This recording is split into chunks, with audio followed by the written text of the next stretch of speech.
الرجيم بسم الله الرحمن الرحيم الحمد لله رب العالمين الرحمن الرحيم مالك يوم الدين إياك نعبد وإياك نستعين اهدنا الصراط المستقيم صراط الذين أنعمت عليهم غير المغضوب عليهم ولا الضالين آمين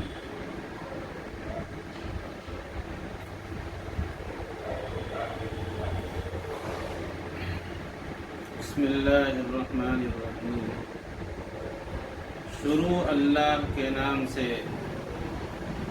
جو بڑا مہربان نہایت رحم کرنے والا ہے۔ سب تعریف اللہ کو ہے جو رب ہے سارے جہانوں کا۔ الرحمن الرحیم بہت مہربان بار بار رحم کرنے والا ہے۔ مالک یوم الدین مالک ہے انصاف کے دن کا۔ ایاک نعبد و ایاک نستعین ہم صرف تیری ہی عبادت کرتے ہیں اور تجھی سے مدد چاہتے ہیں۔ اہدنا الصراط المستقیم چلا دے ہم کو راہ سیدھی سیدھی۔ صراط الذین انعمت علیہم راہ ان لوگوں کی جن پر تو نے انعام فرمایا۔ غیر المغضوب علیہم نہ جن پر تیرا غضب نازل ہوا اور نہ بہکنے والے۔ اس سے پہلے ہفتے میں یعنی پچھلی جمعرات کو جو درس قرآن کا آغاز کا دن تھا، قرآن کے تھوڑے سے فضائل بیان کیے گئے تھے کہ قرآن ہماری ضرورت ہے اور قرآن ہدایت نامہ ہے، بغیر اس کے ہم زندگی نہیں گزار سکتے۔ اگر ہم قرآن سے متعلق نہیں ہیں یا قرآن ہماری زندگی میں نہیں ہے تو ہماری زندگی بالکل آدھی ادھوری زندگی ہے۔ ہم صحیح منزل تک قرآن کے بغیر نہیں پہنچ سکتے جب تک کہ قرآن پر ہمارا عمل نہیں ہوگا اور جب تک کہ قرآن سے ہم وابستہ نہیں ہوں اور جب تک ہمیں یہ معلوم نہیں ہوگا کہ قرآن ہم سے کس بات کا مطالبہ کرتا ہے تو آخر ہم اپنی زندگی کو قرآن کے مطابق یا اللہ کی مرضی کے مطابق کیسے کر سکتے ہیں؟ یہ ممکن نہیں ہے کہ ہم قرآن کے بغیر اللہ کو سمجھ سکیں، ہم قرآن کے بغیر اللہ کی عبادت کر سکیں، ہم قرآن کو سمجھے بغیر اللہ کو پہچان سکیں، ہم قرآن کو سمجھے بغیر سیدھا راستہ پا سکیں، ہدایت پا سکیں، یہ ممکن نہیں ہے۔ اس کے بعد یہ بات کہی گئی تھی کہ آئندہ انشاءاللہ سورہ فاتحہ کا ترجمہ پیش کیا جائے گا آپ حضرات کی خدمت میں، اور اس کے بعد اس سورت کی اہمیت اور فضیلت بیان کی جائے گی، اس لیے کہ اس سورت کی الگ سے بہت زیادہ فضیلت ہے جو احادیث کے اندر اللہ کے رسول صلی اللہ علیہ وسلم نے بیان فرمائی ہے۔ ایک تو یہ کہ اس کے سب سے زیادہ نام ہے، بعض سورتوں کا ایک نام ہے، بعض کے اور بھی نام ہو سکتے ہیں، لیکن اس سورت کے نام بہت زیادہ ہیں۔ میں نے ایک تفسیر میں آج دیکھا تو معلوم ہوا کہ اس کے 12 نام ہیں، حالانکہ ہم 12 نہیں جانتے تھے، کم ہی جانتے تھے کہ اس کا نام سورۃ الفاتحہ بھی ہے، ام الکتاب بھی ہے اور سورۃ الشفا بھی ہے، سورۃ الدعا بھی ہے. اس طریقے سے 5-6 نام ذہن میں تھے کہ اس کے نام زیادہ سے زیادہ 5-6 نام ہوں گے. لیکن جب تفصیل دیکھی ایک تفسیر میں تو 12 نام اس کے گنائے گئے جو احادیث میں مذکور ہیں. احادیث میں. اور یہ سورت جو ہے بڑی عظیم الشان سورت ہے. اس سورت سے سب کا واسطہ پڑھنا ہے جو مسلمان ہے، اس لیے کہ ہر نماز میں پڑھنی ہے اور پوری سورت پڑھنی ہے، آدھی ادھوری نہیں پڑھنی ہے. دوسری صورتیں تو اگر نصف بھی کر لی جائیں یا تھوڑی صورتیں چند آیات پڑھ لی جائیں تو کام چل جائے گا، لیکن سورہ فاتحہ کو مکمل پڑھنا پڑے گا. ہر رکعت میں پوری سورت پڑھنی ہے، اس کے بغیر کام نہیں چلے گا. اسی لیے ایک نام اس کا وافیہ بھی ہے کہ پوری پڑھی جانے والی سورت. اور ایک عالم نے لکھا ہے کہ یہ پوری سورت ایک بار نازل ہوئی اور صورتیں متفرق طور پر نازل ہوئی. بہت کم ایسی صورتیں ہیں جو ایک بار کی نازل ہوئی. اور شروع نبوت کے زمانے میں یہ صورت نازل ہوئی جب سورہ اقرا نازل ہوئی، اس کی چند آیتیں نازل ہوئیں تو اس کی آمد یا اس کی پوری صورت نازل ہونے کے پہلے اور صورتیں بھی نازل ہوئی اور آیات بھی نازل ہوئی. لیکن شروع زمانے میں جب آپ صلی اللہ علیہ وسلم کو نبوت ملی تھی تو یہ صورت پورے طور پر مکمل طور پر آپ صلی اللہ علیہ وسلم پر نازل کی گئی. ایک خاص بات اس صورت کی یہ بھی ہے. اور اس کے نام کے بارے میں سب سے پہلا نام تو اس کا ہے جو قرآن کے یا سورہ کے آغاز میں لکھا ہوا ہے، سورۃ الفاتحہ. فاتحہ کے معنی ہوتے ہیں آغاز کرنے والی سورت، ابتدا کرنے والی سورت. چونکہ اللہ کے کلام کی ابتدا، تلاوت کی ابتدا اسی سورت سے ہوتی ہے. قرآن کا آغاز یہیں سے ہوتا ہے، اس لیے آپ صلی اللہ علیہ وسلم نے اس کا نام سورۃ الفاتحہ بھی رکھا ہے. بہت سی اور سورۃ الشفا بھی ہے. آپ صلی اللہ علیہ وسلم نے فرمایا کہ اس میں بیماریوں سے شفا بھی ہے. بیماریوں سے شفا ہے، یعنی آدمی اگر پڑھ کر بیماریوں میں اپنے اوپر دم کر لے یا کسی بیمار کے اوپر دم کر دے تو اللہ تعالیٰ اس کو شفا عطا فرمائے. یعنی ظاہری بیماری کا علاج بھی ہے اس میں اور باطنی امراض کا بھی علاج بھی ہے اس میں. ہمارے بخار ہے، درد ہے، کوئی سخت سے سخت مرض ہے، اس صورت کو پڑھ لے اور پڑھ کر کے دم کر لے اپنے اوپر، پانی پر دم کر کے پی لے یا اپنے اوپر پھونک لے یا بیمار کے اوپر دم کر دے تو اللہ تعالیٰ اس صورت کی برکت سے اس کو شفا عطا فرما دیتا ہے. اس لیے اس کو سورۃ الشفا بھی کہتے ہیں. ایک نام اس کا ام الکتاب بھی ہے. کتاب کا خلاصہ، قرآن کا خلاصہ، قرآن کا مجموعہ. اس صورت کو اللہ کے رسول صلی اللہ علیہ وسلم فرمایا کہ ام الکتاب، قرآن کی جڑ، قرآن کی اصل یہ صورت. اس اعتبار سے بھی اس کو ام الکتاب کہتے ہیں کہ قرآن میں جتنے مضامین آئے ہیں، احکامات آئے ہیں، سب کا مجموعہ سورہ فاتحہ ہے. ایک نام اس کا سورۃ الصلاۃ بھی ہے. صلاۃ کے معنی نماز کے آدمی، اس لیے کہتے ہیں اس کو سورۃ الصلاۃ کی، ہر نماز میں پڑھی جاتی ہے. اور ایک نام اس کا سبع مثانی بھی ہے. وہ 7 آیتیں جو بار بار پڑھی جائیں. قرآن کی یہ صورت 7 آیات پر مشتمل ہے. 7 آیتیں ہیں اور بار بار پڑھی جاتی ہیں. اس سے زیادہ کوئی صورت نہیں پڑھی جاتی. ہر نماز کی ہر رکعت میں، نفل میں، واجب میں، فرائض میں، ہر ایک میں پڑھی جاتی ہے. بار بار دہرائی جاتی ہے، بار بار پڑھی جاتی ہے.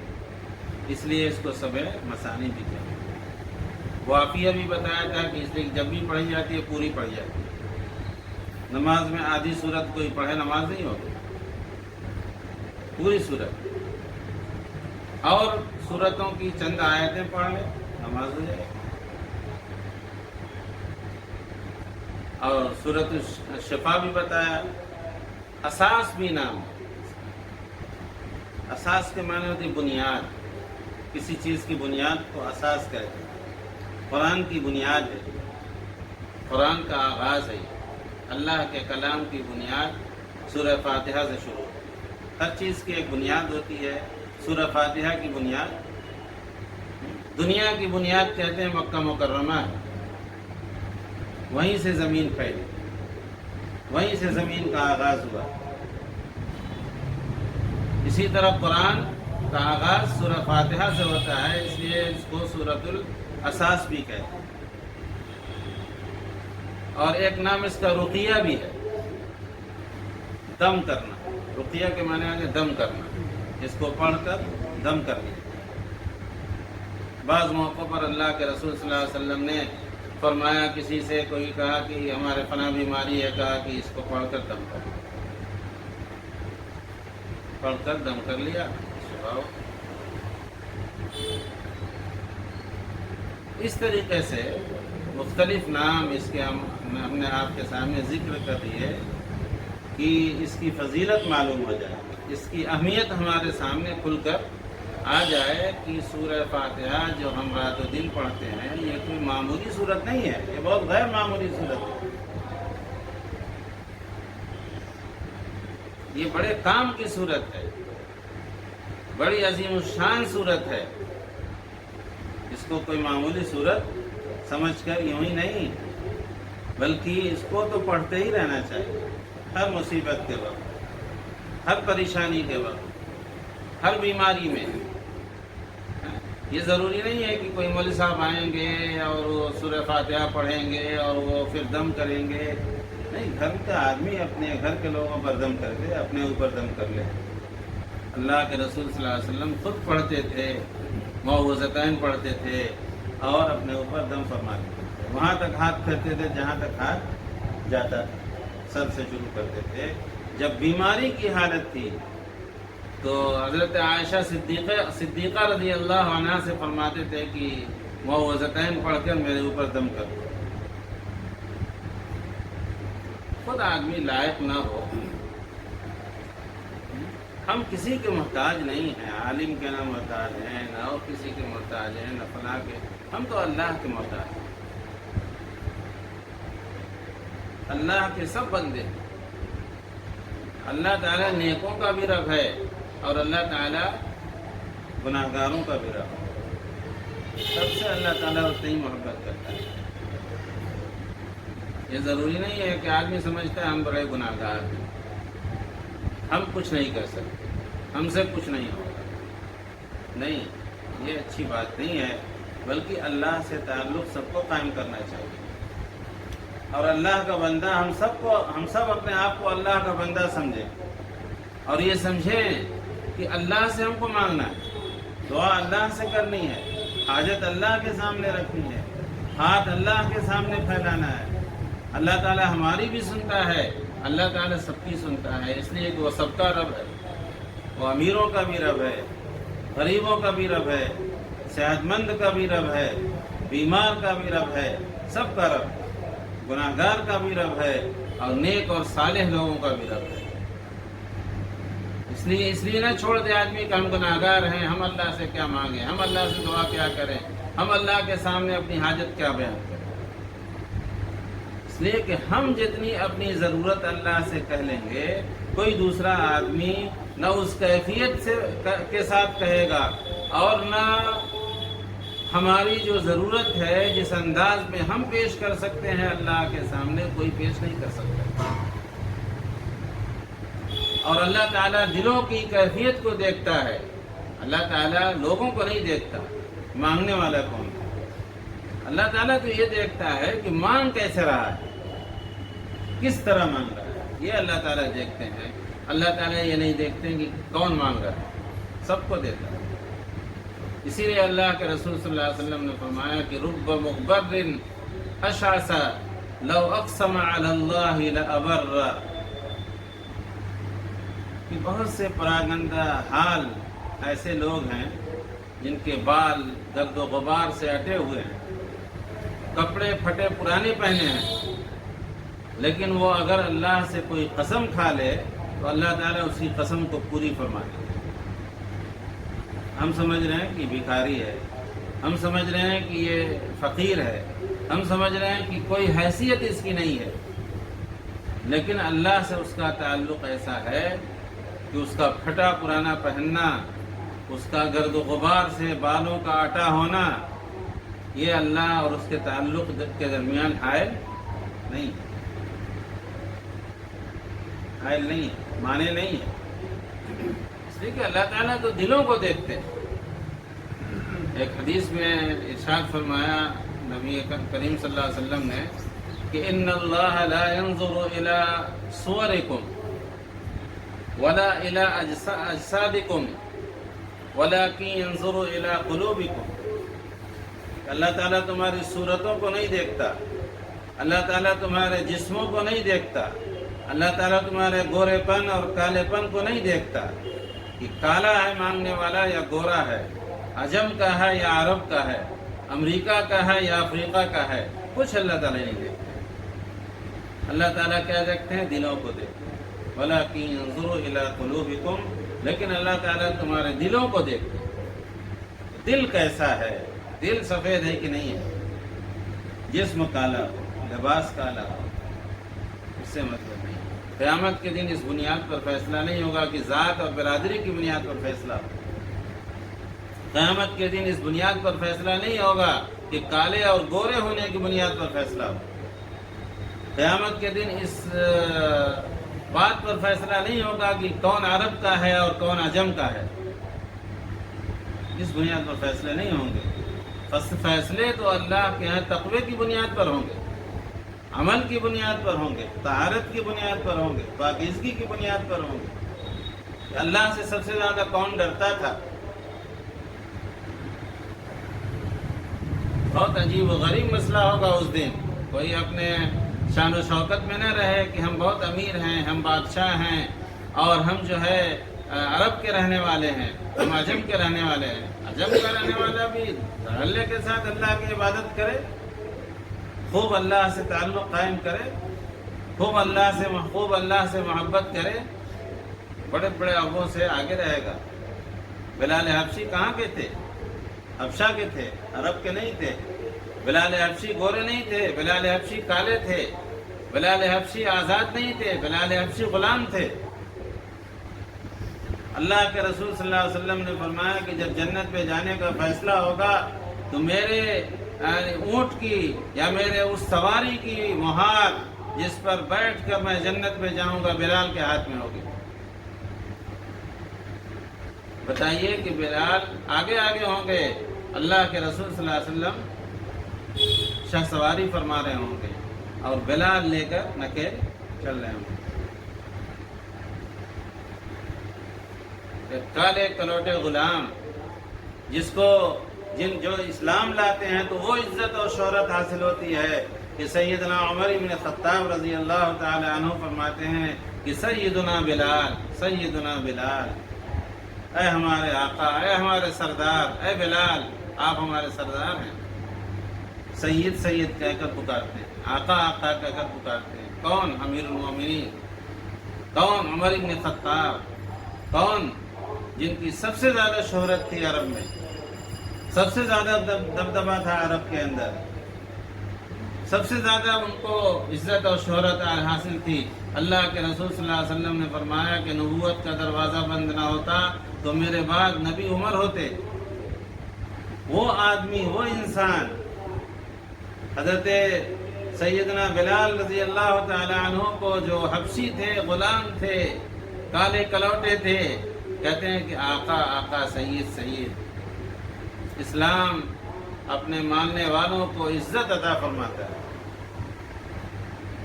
عزت دیتا ہے، اس بنیاد پر نہیں، مذہب کی وہ کیا نام ہے، رنگ کی بنیاد پر نہیں، طاقت کی بنیاد پر نہیں، عمارت اور فقر کی بنیاد پر نہیں، بلکہ اس کو شہرت اور عزت ملتی ہے اللہ اور رسول سے محبت کرنے کی بنیاد پر۔ اللہ اور اس کے رسول سے حضرت سیدنا بلال نے محبت کی تو مؤذن الرسول کہے گے۔ حضرت سیدنا وہ شاعر الرسول حسان بن ثابت رضی اللہ تعالی عنہ نے حضور صلی اللہ علیہ وسلم کی خدمت میں آپ کی یعنی تعریف میں قصیدے کہے تو آپ کو شاعر الرسول کہا گیا۔ آپ کو شاعر الرسول کہا گیا۔ اور بھی بہت سے صحابہ ہیں، اللہ کے رسول صلی اللہ علیہ وسلم نے فرمایا کہ ہر امت کا ایک امین ہوگا، میری امت کا امین ابو عبیدہ ہوگا۔ پوری امت کی امانت کی ذمہ داری امین بنایا گیا۔ کیوں؟ اس لیے کہ انہوں نے اپنے عمل کے ذریعے سے اپنے کو بہت بلند کر لیا تھا۔ اللہ کے رسول صلی اللہ علیہ وسلم کے لیے ہر وقت جان حاضر تھی۔ ابوبکر صدیق رضی اللہ تعالی عنہ کیا تھے، لیکن اللہ اور رسول کے لیے جان نچھاور کر دی۔ تو آپ صلی اللہ علیہ وسلم نے فرمایا کہ جنت میں ہر ایک نبی کا ایک رفیق ہوگا، ایک دوست ہوگا، میرے دوست ابوبکر ہو۔ اس لیے کہ انہوں نے دنیا میں دوستی کا حق ادا کر کے دکھا دیا تھا۔ تو اللہ کے رسول صلی اللہ علیہ وسلم نے فرمایا کہ جنت میں بھی میری دوستی ابوبکر ہی سے رہے گی، یعنی میرے آزو بازو میں رہیں گے، ہم لوگ دوست رہیں گے جنت میں۔ کوئی معمولی بات نہیں، آپ صلی اللہ علیہ وسلم کا فرمان گویا ہو گیا۔ ہماری آنکھ غلط دیکھ سکتی ہے، رات ہے یا دن ہے، ہم غلط سوچ سکتے ہیں، دیکھ سکتے ہیں، ہو سکتا ہے دن ہو ہم رات دیکھ رہے ہیں، لیکن آپ صلی اللہ علیہ وسلم کے کلام میں کوئی غلطی کا امکان نہیں ہے۔ آپ نے جو فرما دیا وہ ہو کر رہے گا، وہ ہونا ہے۔ تو سورہ فاتحہ کے بارے میں یہ چند باتیں نام کے متعلق کہی گئی۔ اب سورہ فاتحہ اللہ کی تعریف سے شروع ہوتی ہے۔ یہ سورۃ الدعا ہے، اصل میں دعا ہے، اس لیے کہ ہر نماز میں پڑھی جاتی ہے، اور نماز نام ہے دعا کا، نماز نام ہے دعا کا۔ اب بندہ پڑھتا ہے الحمدللہ رب العالمین، جس سے دعا کرنی ہو خالی اپنا مطلب نہیں بیان کرنا ہے بلکہ اس کی تعریف بھی کرنی ہے۔ آدمی خط لکھتا ہے، پہلے خیر خیریت پوچھتا ہے اور کچھ حال احوال معلوم کرتا ہے، پھر اس کے بعد اپنی ضرورت کو بیان کرتا ہے۔ اللہ تعالیٰ کی تعریف سے اپنے دعا کا آغاز بندہ کرتا ہے۔ یہ عبد اور معبود کے درمیان ایک صورت مشترک ہے کہ پہلے تو آدمی اپنی تعریف، اللہ کی تعریف سے اپنی بات کو شروع کرتا ہے۔ اللہ ہم دعا کرنے جا رہے ہیں، آپ ہی دعا قبول کر سکتے ہیں، آپ ہی ہم عبادت کا اقرار کرنے جا رہے ہیں کہ ہم آپ کی عبادت کرتے ہیں، اس لیے کہ آپ ہی عبادت کے لائق ہیں۔ جب سارے جو جہان کے پالنہار آپ ہیں، سارے جہان کے رب آپ ہیں، تو آپ کو چھوڑ کر ہم دوسرے کی عبادت کیسے کریں گے؟ ہم تو آپ ہی کی عبادت کریں گے اور کسی کی عبادت نہیں کریں گے، اس لیے کہ تو ہی عبادت کے لائق ہے۔ بندہ کہتا ہے الحمدللہ رب العالمین، ہر طرح کی تعریف، جہاں بھی کوئی حسن نظر آتا ہے گویا اس حسن میں کاریگری اللہ تعالیٰ ہی کی۔ پھول نظر آتا ہے تو اس پھول کی خوشبو اللہ تعالیٰ نے پیدا کی، اس پھول میں رنگت اللہ تعالیٰ نے پیدا کی، اس پھول میں حسن اللہ تعالیٰ نے پیدا کیا۔ پھول کی تعریف کرنا اللہ تعالیٰ ہی کی گویا تعریف کرنا، باغ کی تعریف کرنا اللہ تعالیٰ کی تعریف کرنا۔ کہیں اپنے سے ٹپک نہیں گیا باغ اپنے سے نہیں بن گیا، اللہ نے اگایا ہے زمین سے، غلے اللہ نے اگائے، پانی اللہ نے زمین سے نکالے، میٹھا پانی نکالا، کھارا پانی نکالا، غلے نکالے، پھل فروٹ پیدا کیے، کتنی چیزیں پیدا کی۔ جس چیز کی بھی آدمی تعریف کرے گا وہ اللہ ہی کی تعریف ہوگی، ہر طرح کی تعریف اللہ کی ہوگی۔ ہم نے اقرار کر لیا الرحمن الرحیم، یہاں رحمان بھی لائے اور رحیم بھی لائے۔ الرحمن میں زیادہ مبالغہ ہے، بہت مہربان ہے، بہت مہربان ہے، بہت زیادہ رحم کرنے والا ہے، بہت زیادہ رحم کرنے والا ہے، مہربان بھی ہے، رحم کرنے والا بھی ہے۔ مبالغہ کرتا ہے بندہ لیکن تشفی نہیں ہوتی تو پھر دوسرا مبالغے کا صیغہ لاتا ہے۔ اللہ تو بہت مہربان ہے، بہت زیادہ مہربان ہے، بہت زیادہ مہربان ہے۔ مالک یوم الدین، اور تو قیامت کے دن کا مالک بھی ہے، تو انصاف بھی قائم کرنے والا ہے۔ صرف اللہ تعالیٰ مہربان نہیں ہے بلکہ اللہ تعالیٰ جن بندوں پر مہربان ہوگا ان بندوں پر اللہ تعالیٰ جزا اور سزا بھی قائم فرمائیں گے، بدلہ بھی دیں گے، اور برا کام کرے گا برا بدلہ ملے گا اس کو، اور اچھا کام کرے گا تو اچھا بدلہ ملے گا اس کو۔ مالک یوم الدین، تو حساب کے کتاب کے دن کا مالک ہے۔ یہ سوچ کر انسان نماز کو پڑھے، الحمد، میں دعا کرنے جا رہا ہوں اللہ تعالیٰ سے، نماز کو شروع کر رہا ہوں، اب یہ پڑھے الحمدللہ رب العالمین۔ تمام تعریفیں اس رب کے لیے جو سارے جہانوں کا رب ہے، تمام جہانوں کا، جہان تو ایک ہی ہے لیکن یہاں پر حصر قائم کرنے کے لیے کہ آدمی کو کوئی شبہ باقی نہ رہے، تمام جہانوں کا رب ہے۔ جہان الگ الگ ہوتے ہیں، انسان ہے، جنات ہیں، پتھر کی دنیا الگ ہے، اور باغات، پیڑ پودوں کی دنیا الگ ہے۔ سب کا رب اللہ ہے، سب کی نگرانی اللہ تعالیٰ فرماتے ہیں، دیکھ ریکھ، اس کی ضرورت کو پوری کرنا۔ سمندر، وہ پہاڑ کے کتنے اندر کیڑے مکوڑے ہوں گے جہاں انسان کی عقل نہیں کام کر سکتی کہ یہاں بھی اس کو روزی پہنچتی ہوگی، اللہ تعالیٰ روزی وہاں بھی پہنچاتے ہیں۔ ماں کے پیٹ میں اللہ کی طرف سے بچے کے لیے غذا کا انتظام ہوتا ہے۔ وہ دنیا میں آنے سے پہلے بھی ربوبیت فرماتا ہے، آدمی کی نگرانی کرتا ہے، پرورش کرتا ہے، اور آنے کے بعد بھی ایسا جو اللہ ہے، جو رحمان بھی ہے، رحیم بھی ہے، انصاف کے دن کا یعنی قیامت کے دن کا مالک بھی ہے، تو بندہ پکار اٹھتا ہے ایاک نعبد و ایاک نستعین، اے اللہ ہم تیری ہی عبادت کرتے ہیں، اور صرف عبادت ہی نہیں کرتے، تجھی سے مدد بھی چاہتے، صرف عبادت نہیں کرتے بلکہ تجھی سے مدد چاہتے، تیرے غیر سے نہیں، تیرے غیر کی نہ عبادت کرتے ہیں اور نہ تیرے غیر سے ہم کوئی مدد چاہتے ہیں، اس لیے کہ ہم جانتے ہیں کہ تیرے غیر کے پاس کچھ نہیں ہے اور تیرے پاس سب کچھ ہے، تیرے پاس سب کچھ ہے، تیرے غیر کے پاس کچھ نہیں ہے۔ مالک یوم الدین، ایاک نعبد و ایاک نستعین، اے اللہ جب ایسا ہم اقرار کرتے ہیں تو اللہ تعالیٰ کہتے ہیں کہ حمدنی ربی عبدی، بندے نے میری تعریف کی۔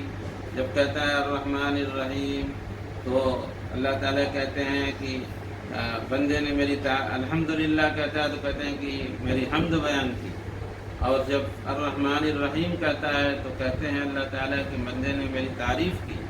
مالک یوم الدین کہتا ہے تو اللہ تعالیٰ کہتے ہیں کہ بندے نے میری بزرگی بیان کی۔ ایاک نعبد و ایاک نستعین کہتا ہے کہ تو اللہ تعالیٰ کہتے ہیں کہ یہ میرے اور میرے بندے کے درمیان ایک مشترک چیز ہے، کہ وہ کہتا ہے ایاک نعبد و ایاک نستعین، اور پھر اس کے بعد جب مانگتا ہے اہدنا الصراط المستقیم، اے اللہ میں سیدھا راستہ دکھا ہے، تو اللہ تعالیٰ فرماتے ہیں کہ میرا بندہ مجھ سے سوال کر رہا ہے اور اس کو وہ چیز دے دی گئی جس چیز کا اس نے سوال کیا. پھر بندہ کہتا ہے صراط الذین انعمت علیہم، اے اللہ ایسے لوگوں کا راستہ دکھلائیے جس پر تو نے انعام فرمایا. تیرا غضب نازل ہوا جو راستے سے بھٹک گئے یعنی یہود و نصارہ، ان کا راستہ مت دکھائیے. راستہ ہم کو نبیوں کا راستہ دکھائیے، راستہ ہم کو صدیقین کا راستہ دکھائیے، ہم کو راستہ شہداء کا راستہ دکھائیے. ہم گمراہوں کے یعنی ہم شروع سے اخیر تک تیری حفاظت میں رہیں اور تیری نگرانی میں رہیں اور تیرے پسندیدہ راستے پر چل کر ہم زندگی گزاریں. یہ دعا ہے سورہ فاتحہ، اور پورا قرآن اس کا جواب ہے. پورا قرآن پاک اس کا جواب ہے. بندے کی طرف سے یہ دعا ہے اور اللہ کی طرف سے یہ کتاب ہے کہ اگر تم واقعی دل سے ہدایت چاہتے ہو اور تم کو سیدھا راستہ مطلوب ہے اور تم نبیوں کا راستہ یا جن پر ہمارا انعام ہوا ان کا راستہ چاہتے ہو، اس قرآن کو اپنے لیے ضروری سمجھو. اس کو پڑھو، اس میں ہدایت تلاش کرو، ان نبیوں کے واقعات کو پڑھو، پھر انہی واقعات پر تم بھی عمل کرو، انہی کاموں پر تم بھی عمل کرو جن کاموں پر ہمارے نیک اور صالح بندے چل کر گئے اور جن کا ہم نے ذکر آگے قرآن میں فرما دیا. ان کے واقعات کو بیان کیا، ان کی اداؤں کو بیان کیا، ان کی روش کو بیان کیا، کیسے چلتے تھے، کیسے رہتے تھے، کیسے دعوت دیتے تھے، کیسے یعنی وہ اللہ سے تعلق قائم کرتے تھے. ہم نے بیان کر دیا ہے. اب اس پر عمل کرنا اور اس کو پڑھنا، اس کو سیکھنا. اگر واقعی ہدایت کی تلاش ہے تو قرآن پر جم جاؤ، قرآن کو اپنے لیے لازم کر لو اور قرآن کے ساتھ وابستہ ہو جاؤ. یہ ہم کریں گے تو انشاءاللہ ہماری زندگیوں میں انقلاب پیدا ہوگا اور ہم قرآن سے فائدہ اٹھا سکیں گے. اللہ تعالی ہم سب کو عمل کی توفیق عطا فرمائے. وآخر دعوانا الحمدللہ.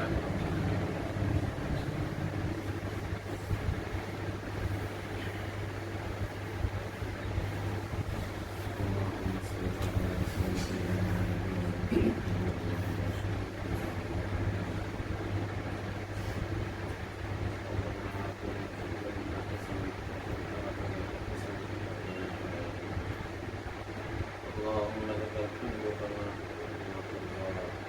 وجعلنا آخرتنا خيرا من الأولى. اللهم يا حي يا قيوم برحمتك نستغيث أصلح لنا شأننا كله ولا تكلنا إلى أنفسنا تفضل وارحمنا خير الراحمين. يا الله يا الله قرآن کی برکت سے یا اللہ قرآن سے ہمیں محروم نہ فرما. قرآن کی برکتوں سے یا اللہ ہمیں خوب نواز دیجیے. یا اللہ قرآن سے تعلق عطا فرما. یا اللہ قرآن کی برکت سے یا اللہ اپنی رحمتیں نازل فرما. یا اللہ ہمارے حالات کو درست فرما دیجیے.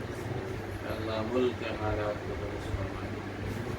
یا اللہ مسلمانوں پر جو مصیبتیں اور پریشانیاں آئی اللہ ان کو آسانیوں میں تبدیل فرما دیجیے. یا اللہ سارے مسلمانوں کو یا اللہ اپنے حفظ و امان میں رکھیے. یا اللہ سب پر مہربانی کا اور عفو درگزر کا معاملہ فرمائیے. حرمین شریفین کی حفاظت فرمائیے. یا اللہ مسجد اقصیٰ کی حفاظت فرمائیے. یا اللہ پورے دنیا کے مسلمانوں کی یا اللہ اپنے فضل سے اور اپنے کرم سے حفاظت فرمائے. یا اللہ مسلمانوں کو عزت عطا فرمائے. ہمارے جان کی، مال کی، عزت کی، آبرو کی یا اللہ حفاظت فرمائے.